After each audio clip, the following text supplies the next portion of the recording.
And there we are. I'm here by myself for a moment, alone.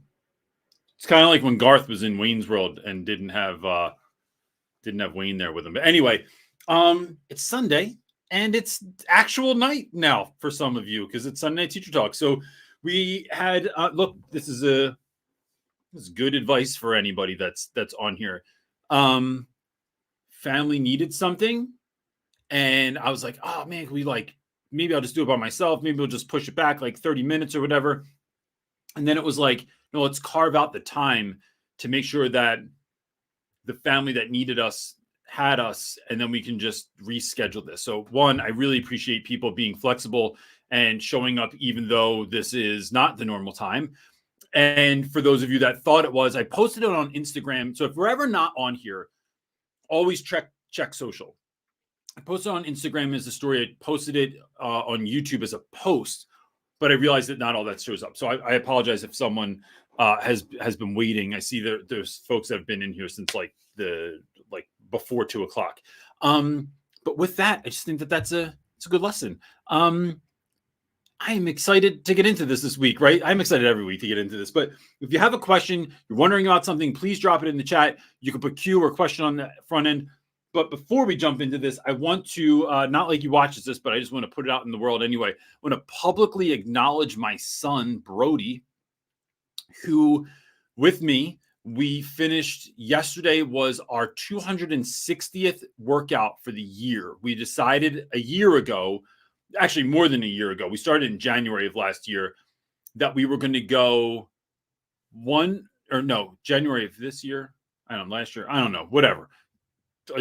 A while ago, 14 months ago, we decided that we were going to work out every single day, 5 days a week for a year. So that was 3 days at the gym, 2 days of running, and then that morphed into swimming because it got too hot in the summer. So we did not miss a workout for an entire year. And for a 16-year-old kid to hold that, I'm telling you what, and I'm not just saying this, I don't know if I would have been able to finish. I don't know if I would have done it if it wasn't for him, but he was just he'd be like, no, what's wrong with you? What do you mean we're not going to the gym? I don't care that you're at Love's Truck Stop. I don't care that we're in the mountains on vacation. I don't care where we are. It was we need to work out. And so I just want to publicly acknowledge my boy for doing something like that, because I'm proud of him. So with that, my wife we just got home. So she is making coffee because this time change is kicking our butts a little bit. So I will jump into questions on my own, and I will try and find the first one. All right. Rhea, I think I'm saying your name right. It's not like I haven't seen it on here 100 times. Maybe if you wouldn't mind, if you could put it in there phonetically, it would just help my life, because I hate calling people. I dislike not knowing how to say people's names, especially students. If you say a kid's name wrong enough times, I think it can sound to a student like you don't really care that much. So I finally bought your book. Thank you very much. That means a lot to me, and I appreciate it. And I am in literal disbelief at some of the stories. The experiences that you've had with students seem so surreal. Some of them I've talked about in the book. They were not a good idea, but they made for great stories. I have 1 year left in high school, and I've never seen a relationship between students and teachers where one teacher I did not wear my glasses, where one teacher left such a profound impact. After reading the prologue from Romina, I thought, how the hell could a teacher do that?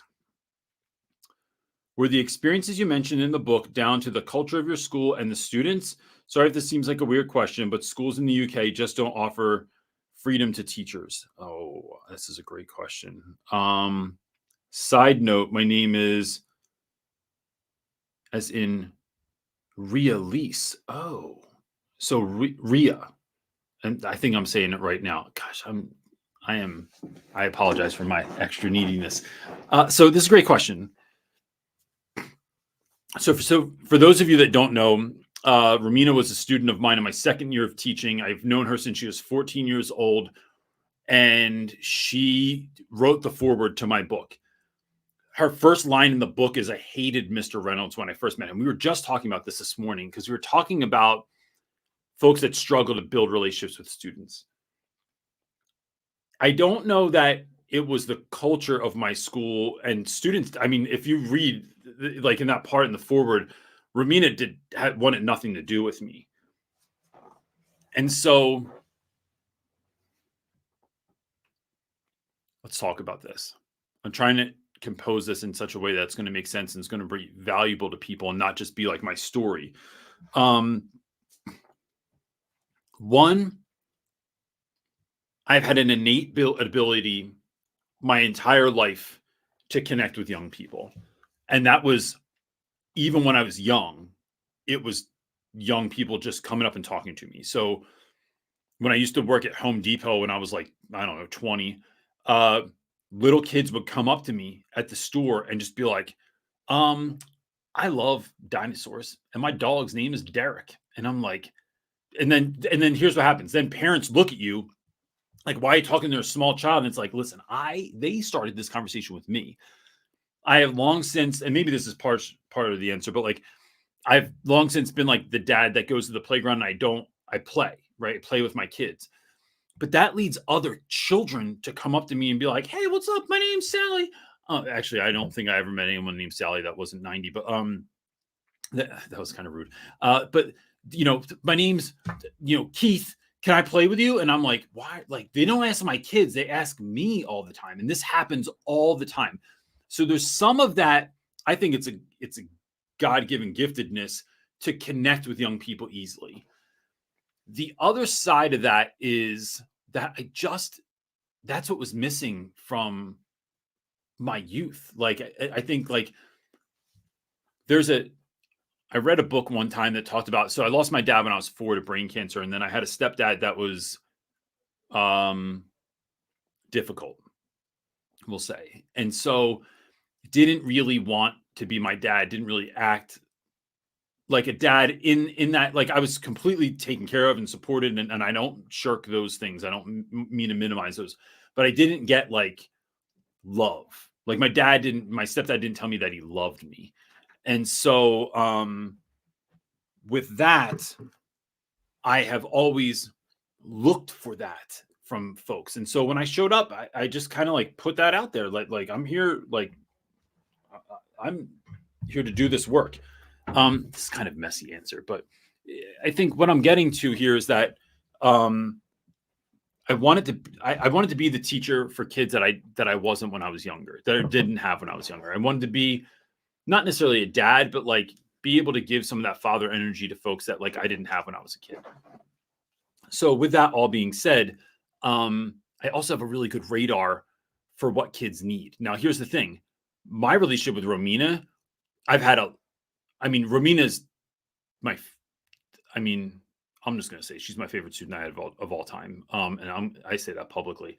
But it was just hard because I also have like some other really great students, the Donovans and the Genesises and the DJ Dirty Kevs and Cheesesteaks and Cephas and all these dudes that like have just been wonderful. But I'm not that teacher for everybody because not everybody needs that teacher. Not everybody wants that teacher. Now, neither did Romina, but I wore her down with love because I knew I could sense that was going to be, this was valuable to her. And then when she needed me, I was there. So think of it like this. Romina was 14 when I met her. She was a freshman. I kind of just cared about her openly, asked her how she was, tried to look out for her like for 2 years until I remember the day she needed me for the first time in junior year. And she didn't go to anybody else. She came to me because I made it well known. I'd worn her down with care. And so, yeah, so that's that. But I do have a lot of those. I'm blessed to have a lot of those relationships, but that says just as much about the students as it does about me, that they would be willing. I always say that it is an honor that young people will come and tell you their problems and share with you their delights too. So yeah. As an outsider, I just want to add in that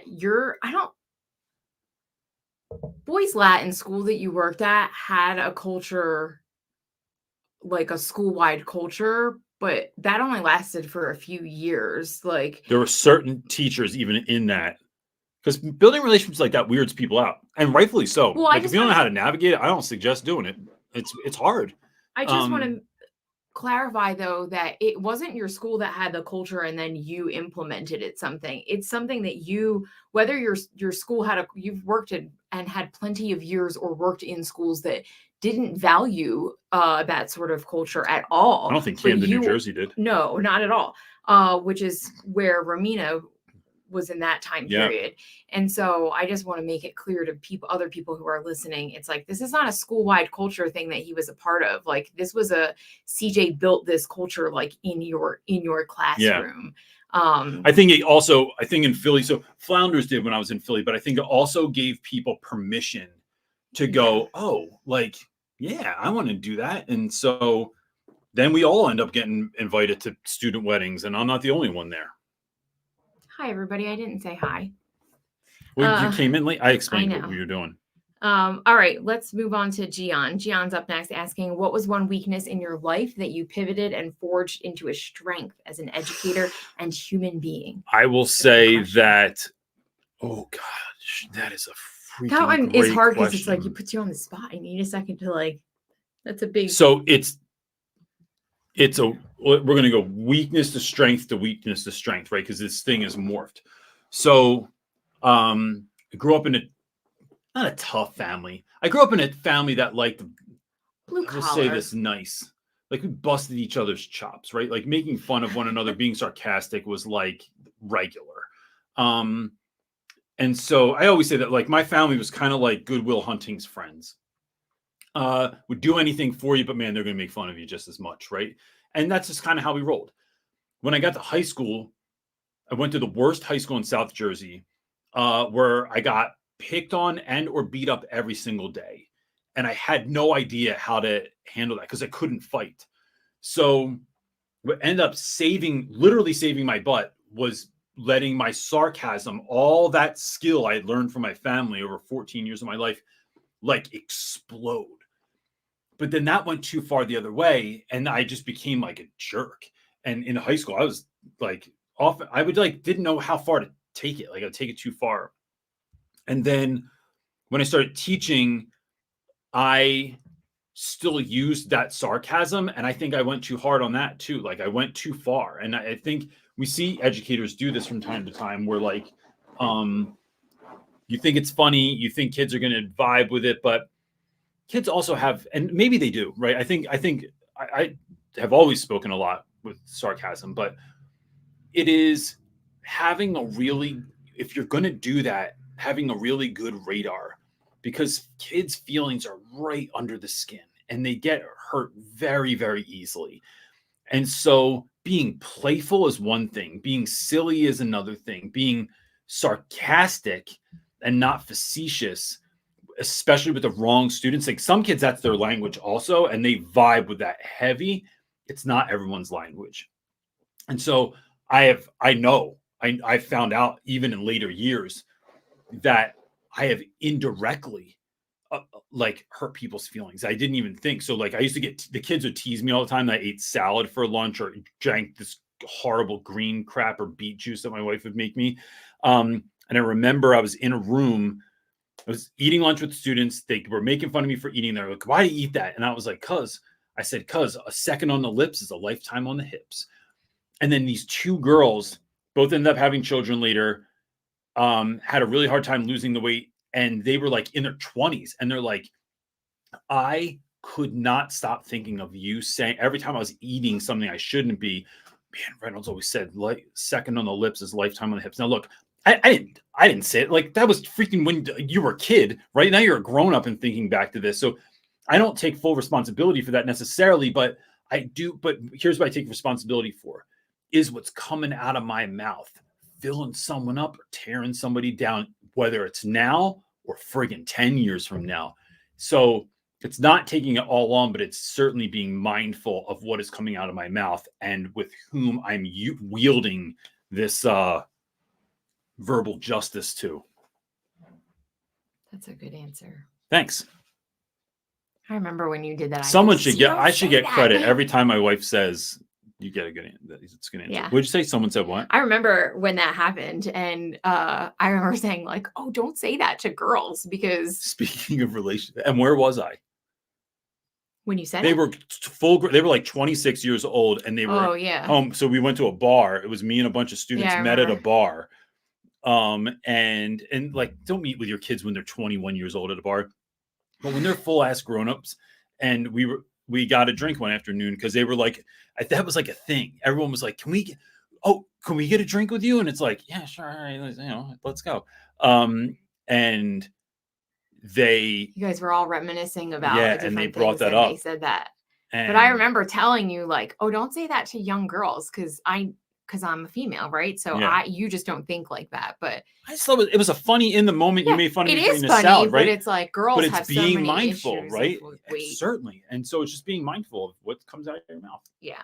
All right. Chris Carson is up asking, what's the best thing you had to eat? Oh, this like puts me on the spot. Go ahead. I want to hear your answer. What was the best thing you had to eat all week? I'm living vicariously through you. Oh, Chris, it was this delicious dessert thing that my wife made last night. What was it? You kept saying you were going to make it. It's called a cookie pie, but it's grain-free completely. Yo, and here's the thing with now in the Reynolds family, here's our new experiment. For those of you who've been following us from some years, you know that we are constantly doing weird eating crap. And the weird eating crap we're doing right now is completely grain-free and gluten-free, which is about as much fun as it sounds. But I will say that we've had one thing that I didn't care for, and that's because you put peas in it. And peas are, I think. But I made that same one thing. It's like a stir fry, but I made that same thing this week. I kept the peas in it, but I added broccoli in it, and that was enough for him to go, I liked it. It was 98% good, except for those peas. I won.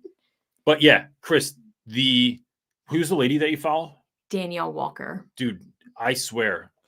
Some of her stuff is a little bit like she has a little bit of an exotic palate, or like not exotic, but it sounds like I know it's not like exotic, but like, well, I don't make some of those dishes because my kids don't have that made with palate. Fresh iguana. No, but there's a lot of I found another grain-free recipe that I really loved this week. That it was super easy. It was a sheet pan. You just put a bunch of chicken on a pan and your peppers and onions. Because what do we call that? Stuff on a pan. Stuff on a pan. It makes my life easy. What are we having for dinner? We're having stuff on a pan.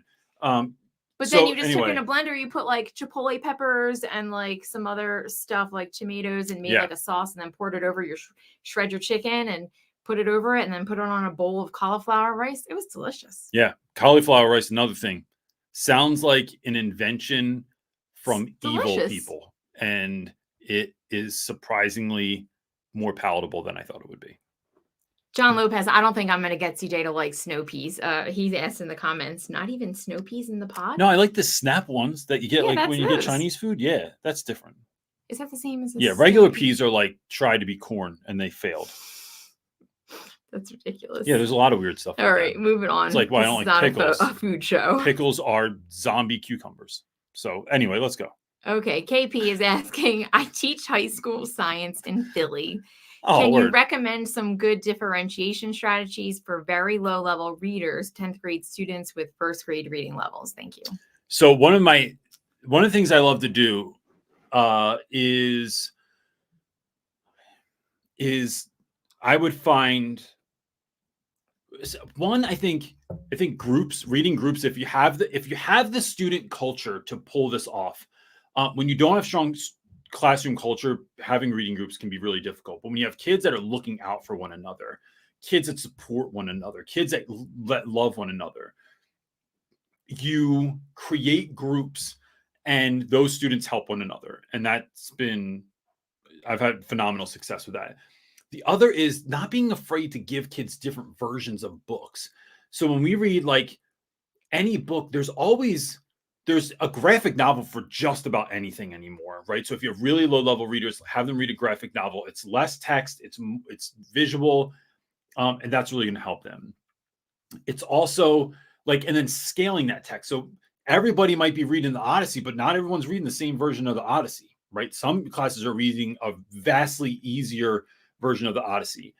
Another thing is plays are a good one because everybody has to follow along. And so if you have a part, you have to follow, because I mean, we take this seriously in class. If we're reading a play and you're not following along and you crush the flow because you're gazing off into the distance, you're going to hear about it from the whole class.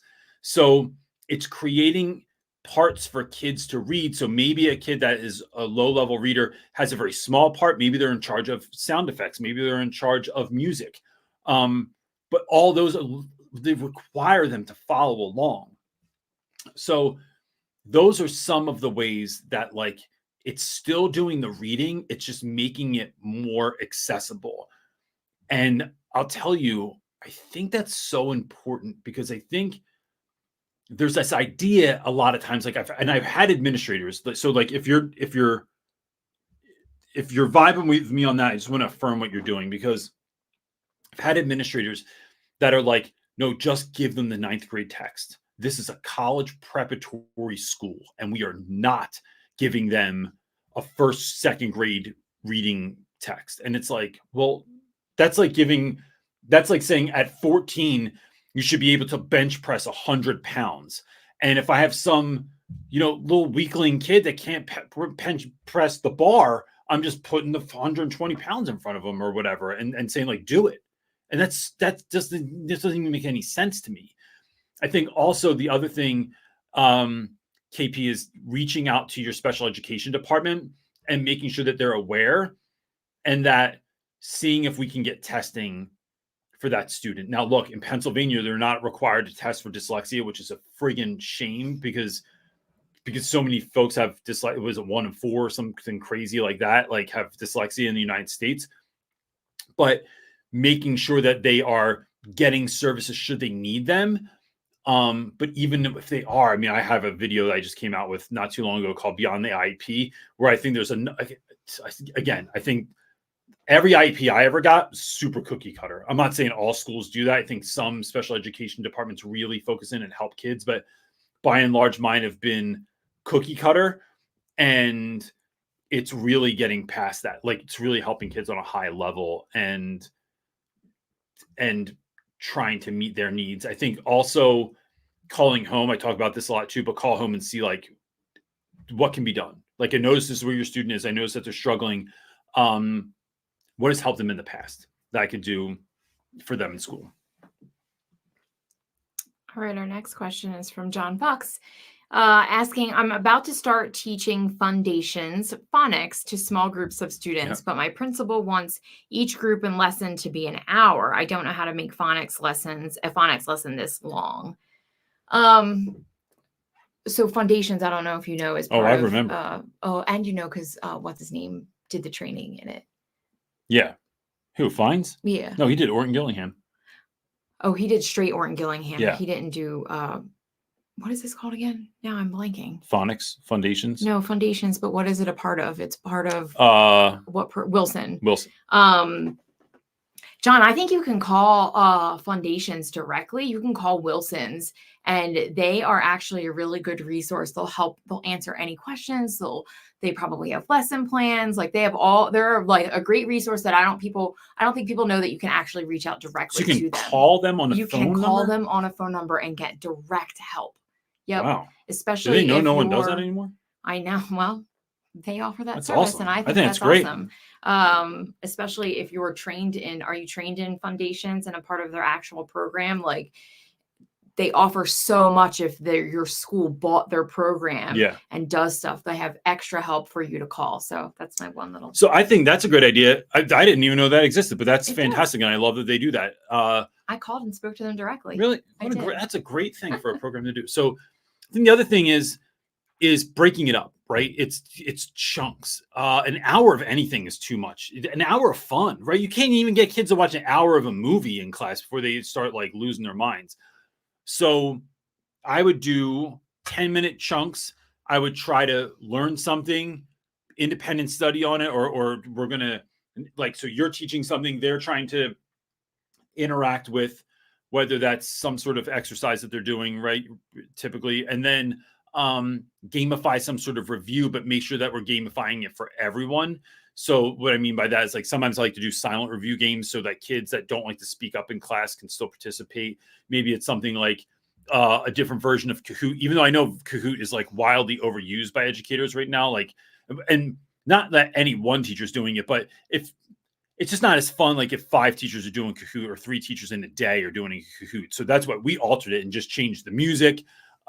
We did all kinds of silly things to just make it a little bit different.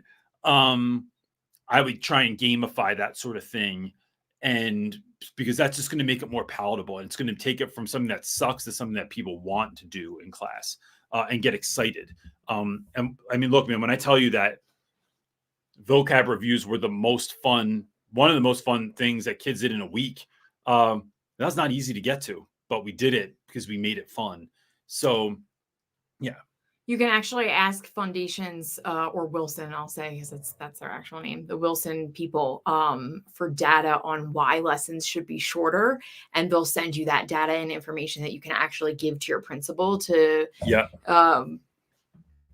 give some support for why you don't think that it should be an hour long. If you do that, though, or they'll give you games, like I think they'll have a lot of answers for you that you aren't expecting. So if they do steer you away from doing an hour, have a solid backup idea of like, hey, look, I reached out to Wilson. They have this service. This is what I did. They suggest that we don't go an hour.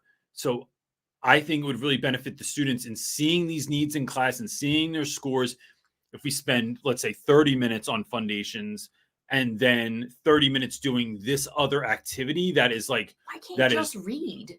Like, just reading to them helps as well. You could 30 minutes of reading, depending on the level of your readers, yeah, 30 minutes is long. Yeah. But you could do 20 minutes of reading and then 10 minutes of tying what you did in Foundations to what you were reading or something like that. But my point is having a solid plan for that other time, whatever that is. If they say Foundations for 45 minutes and then we're going to do something else for 15, having a solid plan for that. Yeah. Online, Naomi O'Brien, I don't know if she's specific in Foundations, but she's great with reading and games and extra things if you want to look up her for a resource. Yeah. She's really great.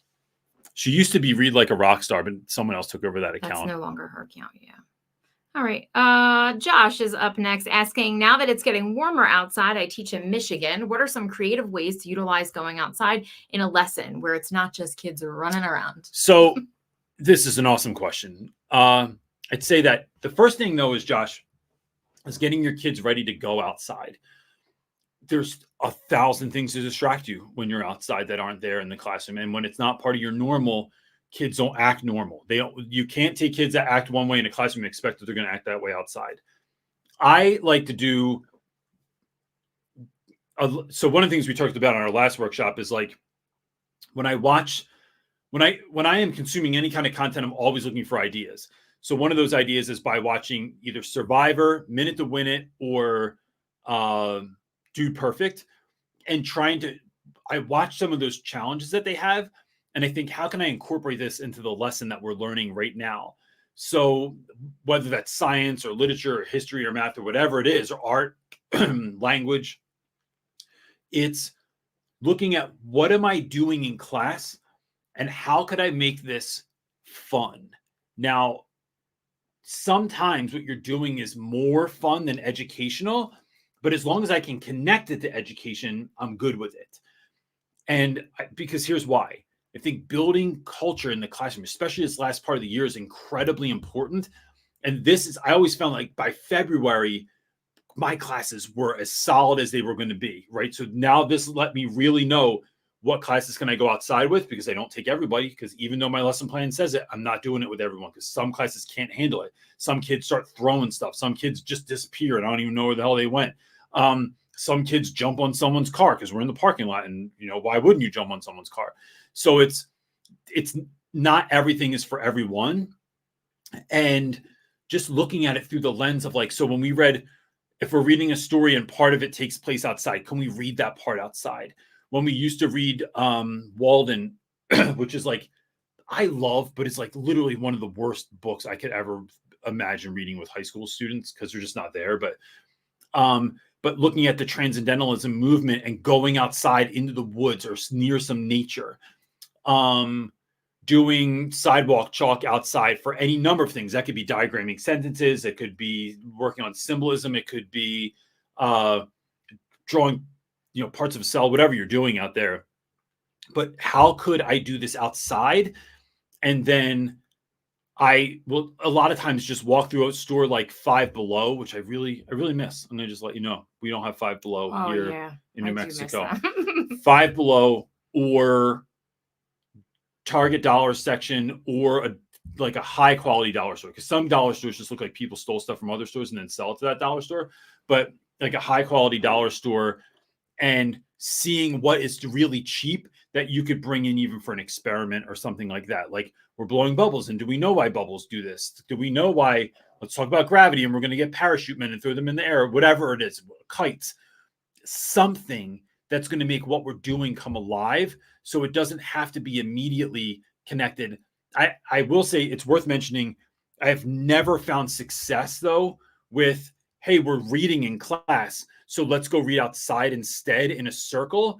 I've never found success with that. Kids that have any level of hearing issues, right? So like if you have some sort of disability, or you have suffered like CAPD or something like that, there's ADHD, there's way too much stimuli for us to now all of a sudden we're sitting in the grass and I can touch things and dig my hole in the dirt and flick acorns at kids. Like, that's too much. So we have to be doing a thing, not just, and actively, not passively doing something, because I've never found success with that. And most of that, look, to be real honest with you, is because kids aren't used to it, because other teachers weren't doing it. We were always like one of the only, if not the only class to go outside. No one else did that. So it was, yeah. All right. Our next question is coming from... I'd love to know what you do with that too. Like, let us know. Like, if you just show up one week and leave it in the comments, that'd be awesome to know. All right. Steam Lab is up next, but their question is a multi. So I'm going to hit it. We can get it in order. And they're from Denver. It's like our next door neighbor. Okay. I'm at a new school this year and don't know who I can trust. I sent an email to a few teachers asking them to be my buddy teachers for when kids need a break. In that email, I stated... Of all, pause. Mm-hmm. Love it. Even if the end of this is a train wreck, the fact that you did that is fantastic. Keep going. I think these are in order. He said that I didn't get much support when I dialed 0 for support staff, and one of the teachers forwarded that email to our principal. All right, this is going great. Which didn't go well. Oh, I think he thought he was helping me, but it made things worse. How do you navigate staff relationships at work? I need to talk to him about this, but I don't trust him now. So, oh goodness, that's a multi-parter. So one, listen, I am a huge supporter of building a team of individuals to let them know what's going on. I think maybe the lesson here is do that in person and not by email. Some things are lost in translation. It's not that you need help. It's that we're trying to build a community that looks out for one another should we need help, right? We're like basically creating the first aid kit. Doesn't mean someone's hurt. We don't have to run to the principal or the nurse and be like, someone needs stitches. It's like, no. This is in case. So I would have the conversation, because again, it's going to bother you I mean, I know it would bother me if I didn't do it. Go have the conversation. but I would form the conversation around like, hey, listen, I sent you that email. The principal called me and we had a conversation about it. I just wanted to make sure that you knew that like that this was like, I'm trying to figure out a way to create community that's going to support ourselves and support students. So there wasn't anything going on, but I just wanted to make sure that we were creating the stuff. I'm new here. I didn't see anything like that, like specifically what I was talking about. So I thought, and I'm, you can even talk about like you're a part of this community online, and we were talking about this and thought it'd be a good idea, something like that. And then, if you get the feeling that you can't go to them anymore, then don't, right? I will say this. I created that community with the people I created because I couldn't go to everyone, because I didn't trust when the principal said, here's the new rule, the new plan, the new procedure. We weren't doing it. Which is why I had to come up with like, we would have meetings after the meeting. So when we have a meeting about a student or a new thing that's rolling out, we'd be like, everyone's of my crew's eyeing each other up. And then we all know that like afterwards, all right, let's go down the hallway. All right, listen, here's what we're really going to do with that. And I'm not telling you to like buck the system here at all, but some things. So if me and my tight-knit community that are used to working with like the top 5 kids that are in the most trouble all the time, we're like, that's not going to be enough. We need to dial it in for these dudes. So what's that going to mean for them? So that we are making sure they are being supported on a level that helps them. Because when we come up with these policies and procedures in schools, they often are very generalized for that are meant to cover everyone. And it's like, doesn't work that way. So if you can't find people, I think you always have to keep your eye out for them. You don't need many. I had like 4 of us. So I had 3 other people that were like my tried and true homies. And there were a few outliers there, but like of other people for other things. But these were like my top 3 people for like all things madness. But yeah, I think it's about looking out. I think it's also about you all coming up and structuring like your own policies, procedures, and routines and things like that. Which side note, I mean, we have a workshop coming up this month, the end of the month, March 29th, I think, about policies, procedures, routines. And this is not something to start in the beginning of the year. This is something to start now, because don't wait and try and kick it off fresh. Like, it's like, start trying some of this stuff now. But yeah, here's the other lesson too. I'll just say, this is easier said than done. Do not let this experience dissuade you from doing this again. You're doing this for yourself. You're doing this for kids. And sometimes we get a wrong read on people and we think that there's someone that might be a good fit and they're not. And better you find out now than later, right? Better you find out now than something went wrong with a student and then you're in a meeting and this person like throws you under the bus or goes to the principal and like there's 100 things that could go wrong. Keep looking for people, because when you find them, they will be so thankful that you found them and pulled them into this like inner world of trying to really help one another on a high level and serve students. So let me ask you this. Ask me. If you're new at a school and he said in there, or they said in there, that we do buddy classrooms at this school. It's not just me.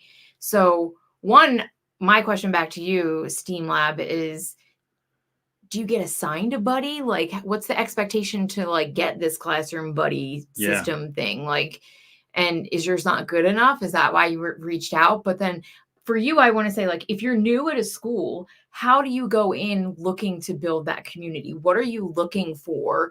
And so you said you would do it in person, but what are you looking for when you're looking to for those like-minded individuals to connect with when you're new in a school? And if they've already got their cliques, they're already running how they run, what are you specifically looking for that you can share with people? And look, that is a real thing, right? So some teachers are super cliquey and it's just like they're still in high school. And so I've run into that I've not been invited to things and been left out of stuff and all kinds of stuff. But I just think I'm so grateful for that, because it's like now I don't have to, like, all right, they're not my people anyway. I pay attention to who students are talking about. If students either really like or really respect someone, they're on my radar. The next step is to see why do they like or respect someone, because just because they like them doesn't mean they're good people. It could mean that you just get to watch movies all the time, or they buy you lunch or something like that. Yeah. Mentor. Yeah. Or yeah. And so it's like, they're like a grown teenager. I look for people whose values I align with when I'm getting to meet them. So I don't need someone to act like, I rarely find someone that acts like me, and that would probably be trouble anyway. But it's, do your values align with my values? Are we going for the same thing?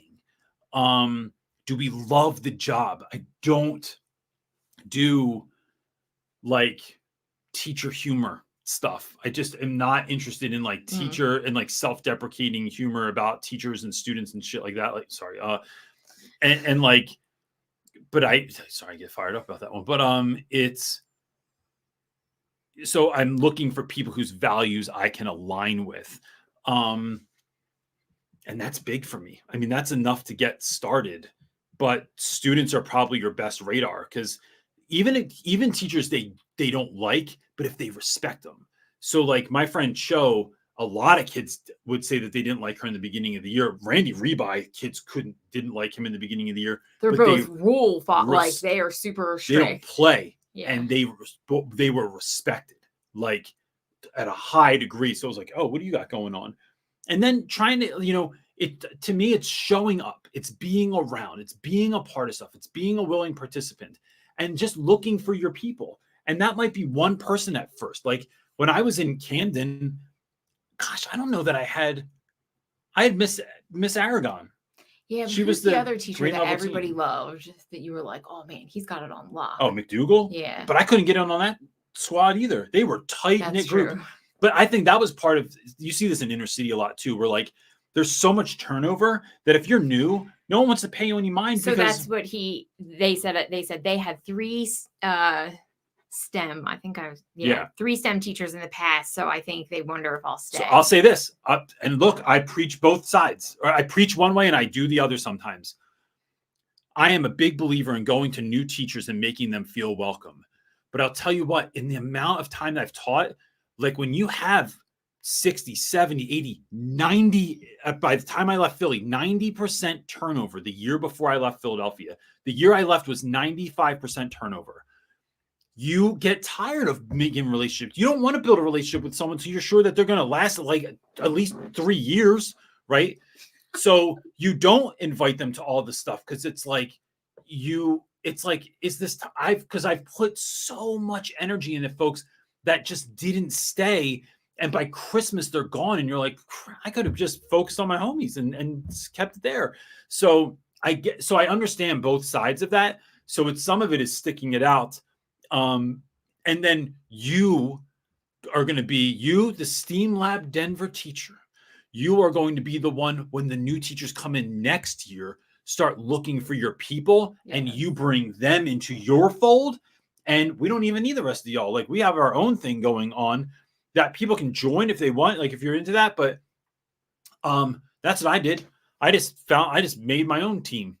And because Cho wasn't there. I mean, Meeks he's an OG in West Philly, but Stu was new, Cho was new, Yonk was new, and I would see my people, and I'm like, oh, you're part of the they said that Island of Misfit Toys. Come over here. They were at their last job for 8 years, and everyone knew me well, and I was a leader at that school. Yeah, so when I was in Camden, they also said in the comments that like it sounds like I just need to be patient, and I think you're right. I think just because building relationships is the same whether it's with students or it's harder with adults. With its adults, right? And that's what I was going to say. Because they got baggage. It's harder with adults. It's harder to break in. So I think as much work as you need to put into building relationships with students, you're going to have to do that with your coworkers as well. Especially the other thing is, and this is the last thing I'll say, and we'll move on. But like, oh, thank you. It is. Steve Martin said, "Be so good they can't ignore you." That's how you find success.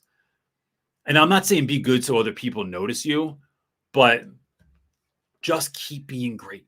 Don't hold back. Don't wait till you have friends. You're doing the right stuff. That was the right move. You're on the right path.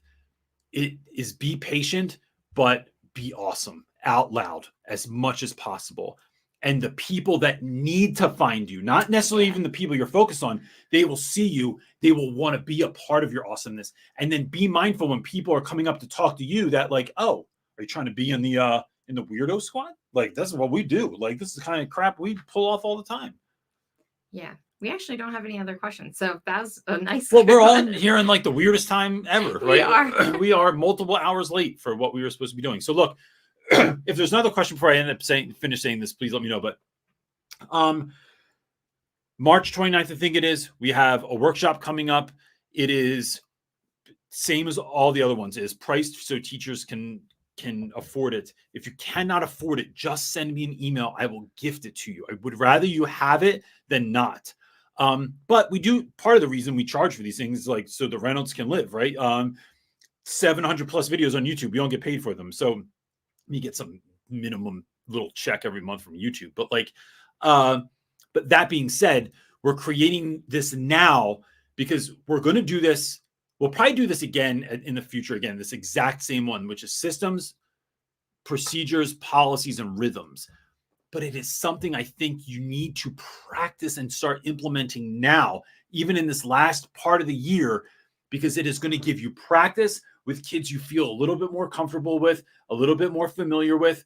And you're going to be able to start practicing some of these things so that you can see where your trial and error is, and then you can implement it hardcore in September. Trying to start something new in September is like trying to start a new diet on January 1st. It just doesn't make sense all the time. And the timing is not really that important.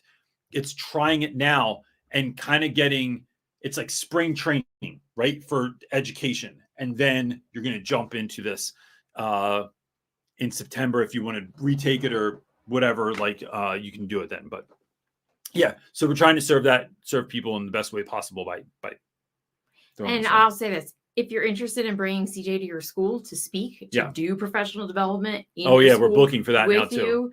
Yeah, we're booking for that. And if we have something that we put together, a little kit for teachers, if you're like, but I'm not a decision maker, like we made a little kit for you that you can it's an email template and you can send everything. You just download it and then send it over to your between you and your administrators, right? We wrote the email for you. All you got to do is plug it in. So it's like I left your principal's name out or your you just fill in the blanks. Fill in the blanks. It's like Mad Libs. And then send that off with the brochure. And I mean, we've gotten a couple of gigs off this already. So I would love to come to your school and do this out loud for you. So yeah, cool. We good? Yes. Awesome.